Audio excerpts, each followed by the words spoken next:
We do not usually begin with paperwork, but that is where this story fractures. A forged signature, buried inside a home equity line of credit file, sat untouched for 3 years.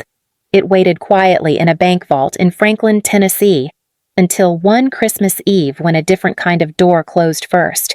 Clara Whitmore was not trying to start a war. She was trying to understand why there was not a single gift with her name on it. This is where she begins. The prime rib was still warm when he locked the door.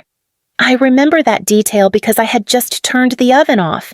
I could still smell rosemary and garlic on my hands when my father grabbed my arm and pulled me across the foyer. Not tonight. Clara, he said through his teeth. You don't get to embarrass us. I wasn't yelling. I hadn't raised my voice. I had only asked. Dad, did we forget one? Lydia's eyes filled with tears so fast it was almost impressive. She always does this. She told the room, right when everyone's here. 28 people, neighbors, 2 colleagues from the bank. Maddie standing by the tree holding a glass of sparkling cider like she was in a commercial. I heard the front door open. Cold air rushed in. Then the shove. The stone porch hit my bare feet first. The deadbolt clicked. 14 degrees. Inside, music kept playing. For a few seconds, I just stood there, stunned, like I'd stepped outside to take a call and would go back in any minute. I knocked once. Dad. Nothing. I tried the handle. Locked. Through the window, I could see him smoothing his jacket like he'd only adjusted a chair. He needs a minute. Someone inside murmured. I wrapped my arms around myself. I hadn't put shoes on because I didn't think I was leaving the house. The cold moved fast. It crawled up through the stone into my ankles. My breath came out in short white bursts. I pressed my forehead against the glass. Maddie looked at me. She tilted her head slightly, almost curious. Then she pulled the curtain halfway closed. That small movement felt worse than the shove. From across the lawn, a porch light flicked on. Janice Porter's door opened. She stepped out in slippers and a heavy coat, staring at my house longer than someone would if this were normal. Clara, she called. I didn't answer right away. I didn't want to make this real. She crossed the yard without waiting. What on earth is going on? My dad just needs a minute, I said, though my voice was already shaking. She took one look at my feet. No, absolutely not. She went back inside her house and returned with a wool blanket. She wrapped it around my shoulders and guided me toward her porch. I'm calling someone, she told me.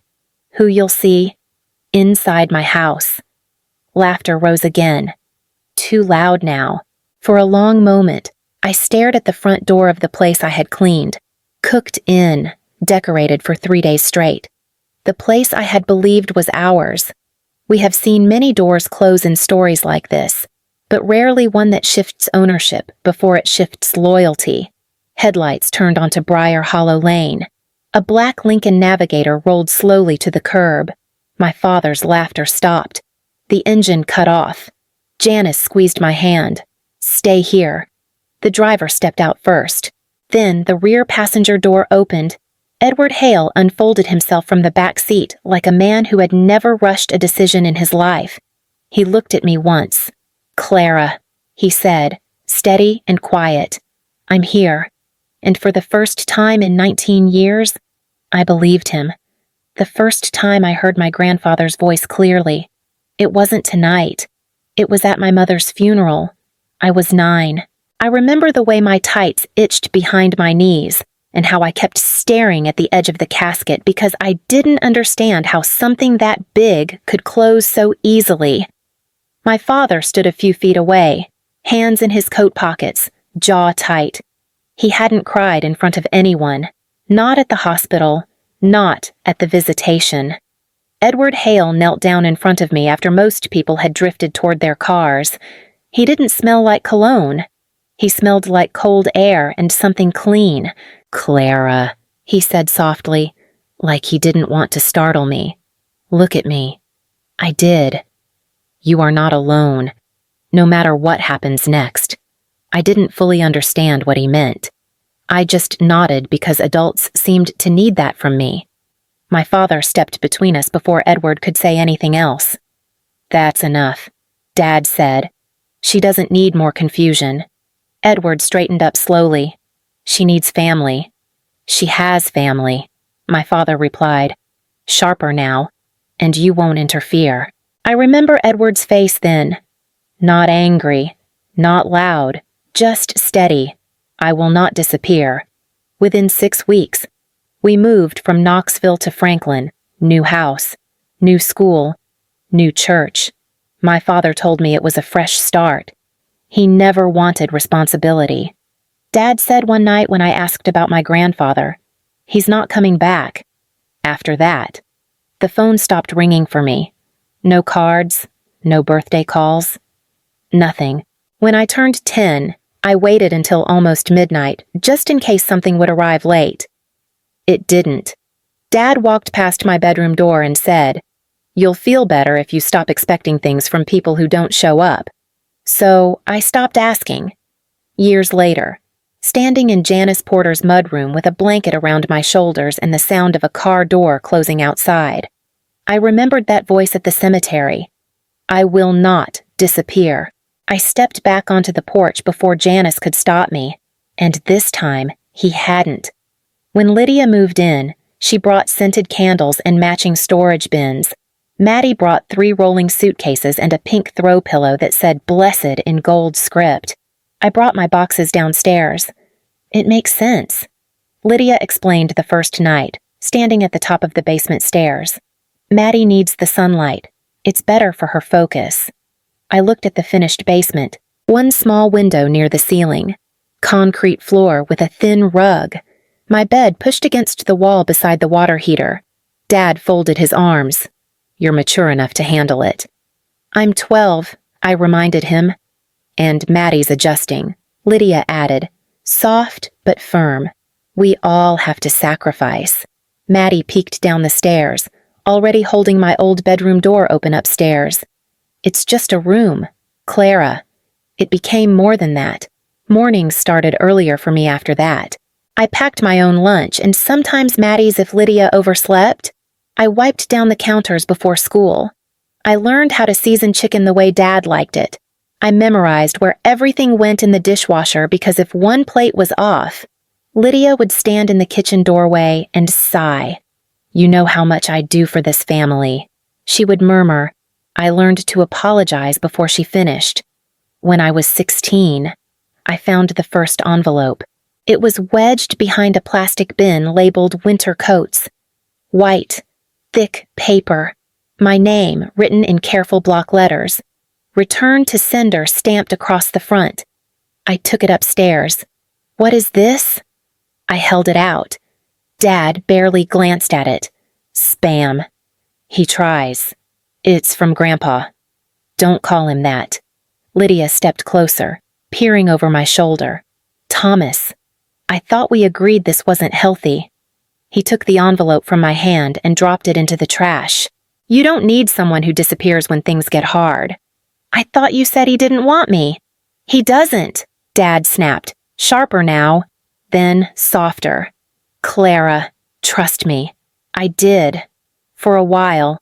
Later, when Lydia listed my mother's pearl necklace online for $96 and called it decluttering, I felt something shift. That was Mom's. I told her in the kitchen. She didn't even look up from her phone. It was sitting in a drawer. Dad leaned against the counter. "Let it go." That phrase started to echo. Let it go. The letters stopped appearing where I could see them after that. But sometimes, late at night, I heard the sound of the shredder in the study. A steady, mechanical hum, like something important being reduced to strips I would never read. The kitchen renovation commenced the same week Maddie announced her transfer to an elite private university in Nashville. The house was suddenly a staging ground for contractors and luxury samples.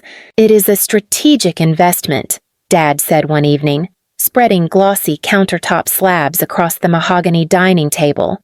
"In Franklin, property value is everything." Lydia ran her fingers over a piece of veined quartz as if it were a holy relic. We have simply outgrown the old aesthetics. A home like this deserves better. I stood by the breakfast nook, clutching the afternoon mail. One envelope bore the sharp blue logo of First Heritage Bank, the very branch my father managed. Through the thin paper, I could see the bold heading HELOC disbursement notice. Another loan, I asked, my voice barely a whisper. Dad looked up, his eyes cold. It is called a home equity line of credit. Clara, $287,000 to be exact. We are leveraging the equity to fund your sister's future and this remodel, Lydia added smoothly. That is how the financially literate operate. As Dad reached for the envelope, a document slid out. It was a trustee authorization form. I shouldn't have looked, but my eyes locked onto the bottom line. Under authorization, there was a signature that looked nothing like my father's aggressive scrawl. It was elegant, upright, and deliberate. Who signed as the trustee, I asked, my heart beginning to race. Dad's jaw tightened, a muscle leaping in his cheek. You do not need to concern yourself with internal bank compliance. I am the branch manager. I handled the verification personally, but I thought the house was... You thought wrong. He slammed the folder shut, the sound echoing like a gunshot. This property is under my absolute control. I have processed over 10,000 loans. Clara, I know the shortcuts and the rules. Lydia stepped between us, her smile practiced and hollow. Sweetie, your father has a 99% approval rating for a reason. Don't question his expertise. I nodded, feeling a chill that had nothing to do with the air conditioning. A week later, the old cabinets were ripped out. Maddie posted photos of the demolition with captions about manifesting growth. But that upright signature stayed in my head, a silent, paper ghost haunting the new walls. Back on the porch, the lethal chill of the 14-degree air seemed to retreat the moment Edward stepped into the light. He stripped off his heavy cashmere coat without hesitation, draping it over my shoulders atop Janice's wool blanket. It smelled of cedar and something clean as scent from a childhood I thought I had imagined. You are freezing, little star, he murmured, his thumb brushing a stray snowflake from my temple. His hands were calloused, warm, and utterly steady. I am fine, I managed, though my jaw was locked in a rhythmic chatter I could not control. No, Edward said, his eyes fixated on my blue-tinged skin. You are most certainly not. The front door swung inward, spilling gold light and the scent of expensive prime rib onto the frost. My father filled the frame, a half-empty champagne glass trembling in his hand. He looked at Edward, and for a split second, the mask of the successful branch manager slipped, revealing a raw, jagged terror. Edward, my father hissed, his voice tight with a mixture of malice and shock. This is a private family matter. Leave. Edward did not flinch. He stood 4 inches shorter than my father, yet he seemed to occupy the entire porch. It became my business the moment you locked my granddaughter in the snow to perish for your own ego. Lydia appeared in the foyer behind him, her eyes wide as she began her practiced performance of a wounded matriarch. Thomas, who is this man? What is happening? A younger man in a charcoal overcoat stepped up beside Edward, a leather briefcase tucked firmly under his arm. Martin Keller. He introduced himself with the clinical detachment of a surgeon, senior counsel for the Hale Family Living Trust. The name of the trust hit the room like a physical blow. Several guests in the foyer drifted closer, their curiosity outweighing their politeness. This is absurd, my father scoffed, though he didn't move to block the door. Martin opened his briefcase on the porch railing, pulling out a thick manila folder. 47 Briar Hollow Lane, purchased in the year 2002 by Edward Hale as trustee. The deed has remained in the sole name of the trust for 19 years. That is inaccurate. My father barked. I have paid every monthly mortgage payment for 2 decades. There has never been a mortgage on this property, Martin replied flatly. The house was purchased outright. You have been paying the utility bills of a guest. Richard. Silence fell over the 30 guests. One of my father's colleagues from the bank, a man named Gary, stepped into the light of the doorway, his brow furrowed. You have been residing here under what Tennessee law defines as a tenancy at sufferance. Martin continued, Your permission to occupy was implicit following Margaret's death, but you were never granted equitable ownership. Lydia's hand went to her throat. Thomas. You told me you owned this lot 100%. My father's face was the color of ash. Martin reached into the folder again, pulling out a document stamped with a red seal. Additionally, 3 years ago, a home equity line of credit in the amount of $287,000 was issued against this property by First Heritage Bank. My father's eyes flicked to me, sharp and desperate. The trust did not authorize that lien. Martin's voice rose just enough to carry to the back of the room. The signature presented to the bank was a forged trustee authorization. You misappropriated confidential trust documents to secure a fraudulent loan. That is a lie, my father shouted, but his voice lacked conviction. A formal compliance inquiry has already been initiated at your headquarters. Martin added, The internal audit began at 8 o'clock this morning. The night air felt different now. It was no longer biting. It felt like the sharp, clean edge of a verdict. A heavy silence descended upon the foyer, more suffocating than the frost outside. Snow continued to drift behind us, quiet and rhythmic. Inside the house, the jazz music had been cut short, leaving only the hum of the refrigerator and the panicked, shallow breathing of 30 stunned guests. My father straightened his silk tie, attempting to summon the practiced authority of a branch manager. This is a grotesque misunderstanding, he began, his voice dropping into a low, menacing rasp. Edward, you always did have a flair for the theatrical. I am not being theatrical, Thomas, Edward replied with a terrifying calmness. I am being thorough. Martin Keller stepped past my father, ignoring his attempt to block the way. He set the heavy manila folder down on the marble entry table I had spent 4 hours polishing that morning. The slap of paper against stone echoed through the house.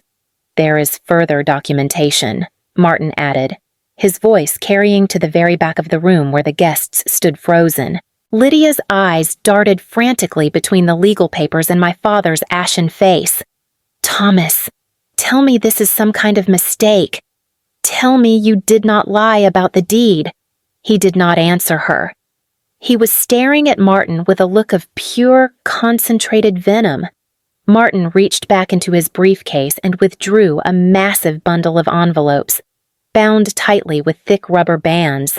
He placed them on the table beside the deed. 82 certified letters addressed to Clara Whitmore. Martin announced, each one was returned to the sender unopened over a duration of 19 years. I felt the oxygen leave my lungs. The wool blanket around my shoulders suddenly felt like lead. Edward turned toward me, his expression breaking into something agonizingly tender. Every birthday, Clara, he said softly. Every Christmas. Every time my investigators could verify your location after your father changed your phone numbers and moved you to a new zip code. I stepped into the warmth of the foyer, my frozen feet stinging as the blood began to flow again. But the physical pain was nothing compared to the realization dawning on me. I reached out a trembling hand to touch the top envelope. You wrote to me, I whispered. I never stopped.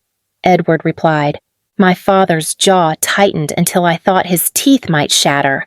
Those letters were not appropriate for a child. They were a disruption to the life I was building for her. They were lawful correspondence. Martin corrected sharply. There was no court order restricting contact, no protective filing. You had zero legal authority to intercept certified mail intended for a minor. You had no right to interfere in my house. Dad snapped, his finger trembling as he pointed at Edward. I had every right, Edward countered, and for the first time, his voice cracked with a decade of suppressed rage.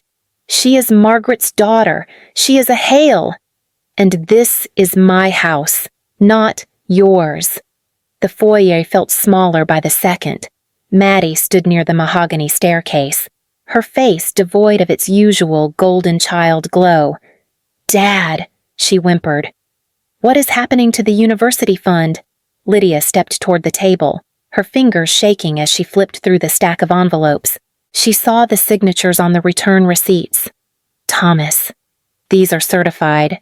You had to sign for these personally. You knew." He remained a statue of silent, trapped guilt, and the loan Lydia pressed, her voice rising to a frantic pitch. The $287,000 for the kitchen and the tuition. It was bridge financing, he muttered, looking at the floor. A temporary measure, secured by a forged trustee authorization, Martin interjected, his voice as cold as the Nashville winter, which constitutes bank fraud and identity theft under federal and state statutes. A 100% breach of your fiduciary duty. A bank colleague near the Christmas tree cleared his throat and began reaching for his coat in the silence. Edward looked at my father with a profound, weary disappointment. You could have simply asked, "Thomas, for what Dad spat? Your charity, your pity, for transparency," Edward answered, "for the decency to let a girl know her mother's family loved her." I watched Lydia take a slow, calculated step toward the master wing.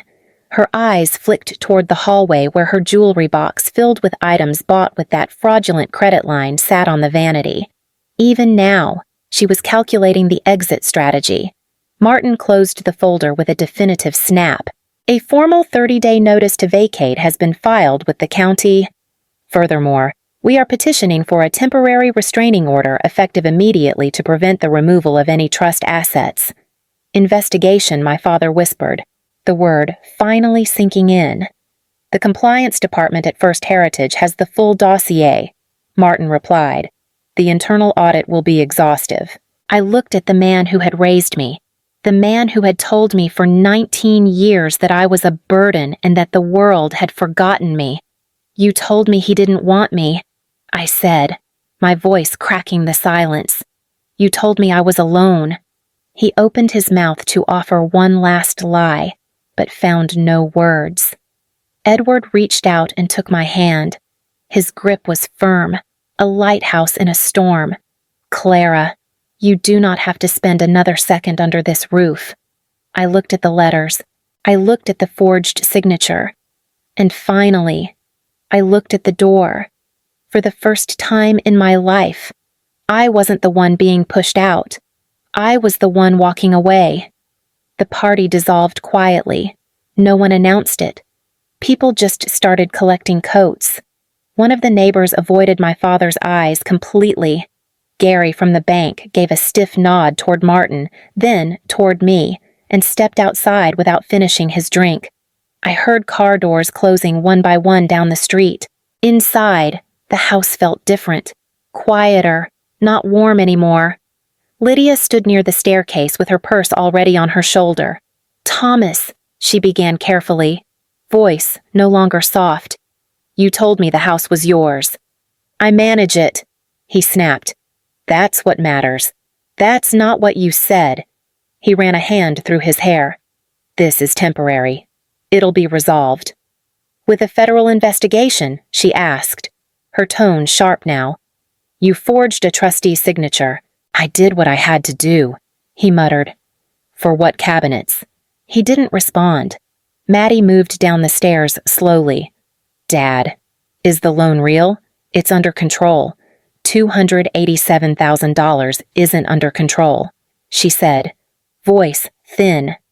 Martin stood by the entry table, reviewing a document with Edward in low tones. I caught fragments: compliance review, internal audit, trustee affidavit. My father looked smaller than I had ever seen him. Lydia stepped toward the hallway, then paused. "I need a few things."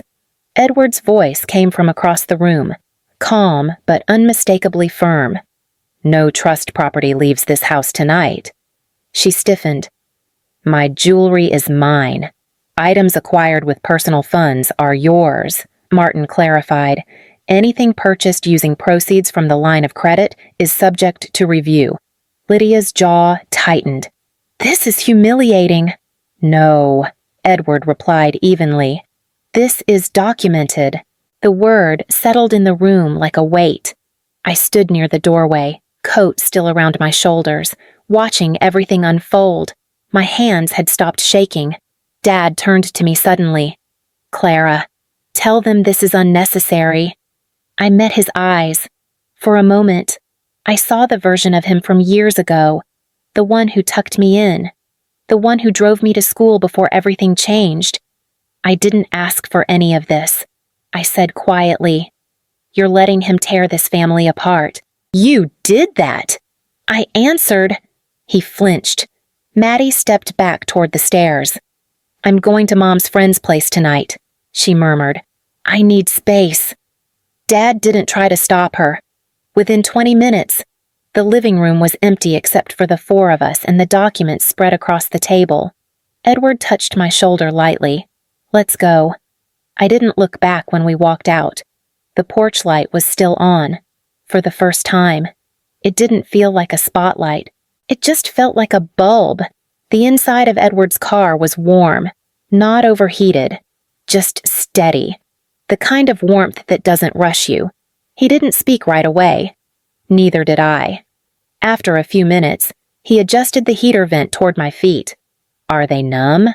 "Mostly tingling." I admitted. "It's coming back." He nodded once. "That's good." Martin sat in the front passenger seat, already typing something into his phone. "I'll file the restraining order first thing in the morning," he said without turning around. "Given the forged trustee authorization, the court will likely grant temporary relief." Edward kept his eyes on the road. "Thank you." Silence again.